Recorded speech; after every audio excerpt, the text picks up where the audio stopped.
उधर हमास से जारी जंग के बीच इजरायल और लेबनान ने कट्टरपंथी संगठन हिजबुल्लाह में भिड़ंत होने के बाद सीमा पर बमबारी शुरू हो गई। हमास के हमले के बाद हिजबुल्लाह ने भी इजरायल पर रॉकेट दागे थे। उसने उसकी जानकारी खुद दी थी और लगातार तीसरे दिन उसने इजरायल पर हमला जारी रखा, जिसके बाद इजरायल ने भी जवाब दिया और इजरायल और लेबनान की सीमा पर गोलीबारी शुरू हो गई।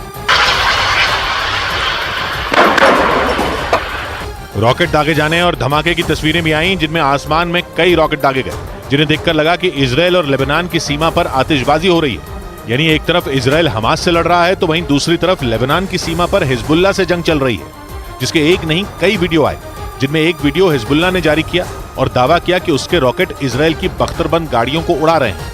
तो वहीं इजरायल की ओर से भी जवाब दिया गया।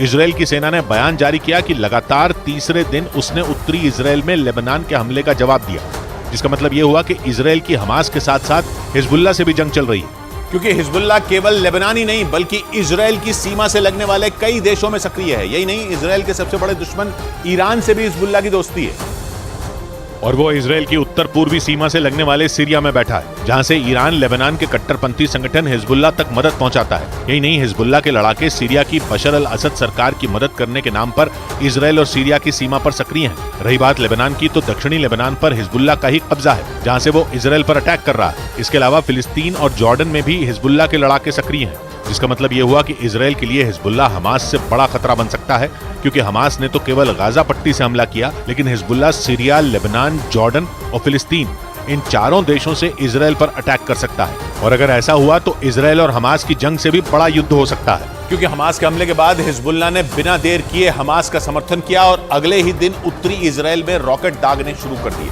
यानी इजरायल और हिजबुल्लाह के बीच जंग का माहौल बन गया। वैसे हिजबुल्लाह को हमास से ज्यादा ताकतवर माना जाता है और हिजबुल्लाह दावा करता है कि उसके संगठन में 1 लाख लड़ाके शामिल हैं। यही नहीं, वो 2006 में इजरायल की सीमा में घुसकर 35 दिन तक युद्ध तक कर चुका है, जिसमें उसने इजरायल के 150 लोगों की हत्या की थी और सैकड़ों रॉकेट दागे थे। और हमास के हमले के बाद हिजबुल्लाह फिर उसी मूड में नजर आया, जो इजरायल के लिए खतरे की घंटी है, क्योंकि छोटा सा इजरायल दुश्मन देशों से घिरा हुआ है और उसकी सीमा से लगने वाले ज्यादातर देशों में हिजबुल्लाह सक्रिय है। इजरायल और लेबनान 130 किलोमीटर लंबी सीमा साझा करते हैं और इसी इलाके में संयुक्त राष्ट्र का शांति मिशन चल रहा है, जिसमें दूसरे देशों के सैनिक भी तैनात हैं। और इसीलिए इजरायल को गाजा से ज्यादा इस मोर्चे की चिंता है, जहां 1 लाख लड़ाकों वाले संगठन हिजबुल्लाह ने उत्पात मचाना शुरू कर दिया है। और लेबनान के कट्टरपंथी संगठन हिजबुल्लाह को इजरायल के सबसे बड़े दुश्मन ईरान का समर्थन हासिल है, जहां से उसे हथियार और आर्थिक मदद दोनों मिलते हैं, जिनके दम पर उसने इजरायल को आंखें दिखाई और इजरायल और लेबनान बॉर्डर पर रॉकेटों की बारिश कर डाली, जिसकी वजह से लगने लगा कि इजरायल के इस बॉर्डर पर किसी भी वक्त भयंकर जंग शुरू हो जाएगी। हिजबुल्लाह 1975 से 1990 के बीच लेबनान में हुए गृह युद्ध के दौरान अस्तित्व में आया था और कहा जाता है कि इसे बनाने वाला ईरान ही है, जिसमें शिया मुसलमान हैं और ईरान भी शिया बहुल देश है, जिसकी वजह से वो हर मोर्चे पर हिजबुल्लाह की मदद करता है और हिजबुल्लाह के हथियारों की संख्या बढ़ा रहा है। इजरायल ने तो ये तक दावा किया कि हिजबुल्लाह के पास 1 लाख से ज्यादा मिसाइलें हैं, जिनमें लंबी दूरी की मिसाइलें शामिल हैं, जिनकी रेंज में पूरा का पूरा इजरायल आता है। यही नहीं, हिजबुल्लाह के पास एयर डिफेंस सिस्टम और ड्रोन भी हैं। इजरायल कहता है कि हिजबुल्लाह को ये सारे हथियार ईरान ने दिए हैं, जिनमें खतरनाक ड्रोन भी शामिल हैं, जो इजरायल के गले की हड्डी बन सकते हैं, क्योंकि यूक्रेन जंग के दौरान ईरान ने कई खतरनाक ड्रोन बनाए। कुछ दिन पहले तो उसने एक ऐसा युद्ध अभ्यास किया था जिसमें केवल और केवल ड्रोन शामिल थे।